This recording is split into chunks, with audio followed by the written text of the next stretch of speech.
If you want to save your audio in Audacity as an MP3, you're in the right place. In this quick tutorial, I'm going to walk you through the exact steps so you can export your project in a high-quality MP3 format without any confusion.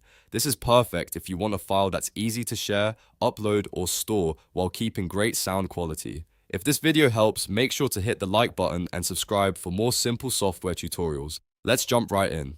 First, open your project in Audacity and make sure everything is edited the way you want it. Once you're ready to save it as an MP3, go up to the top menu and click File. From the File menu, choose Export Audio. This is the option that lets you save your audio in a different format instead of just keeping it inside Audacity.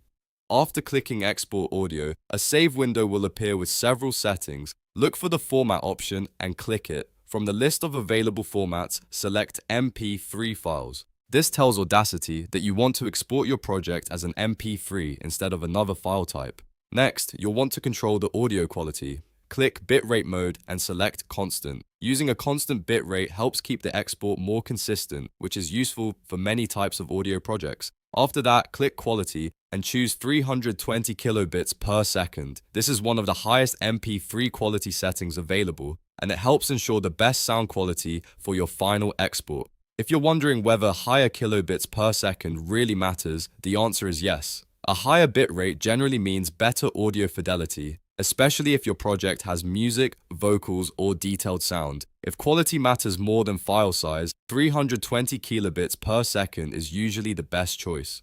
Once all your settings are correct, click Export. Audacity will process the file and save it as an MP3. Depending on your project size, this may take a few seconds. When it's done, you'll have a finished MP3 file ready to use anywhere you need it.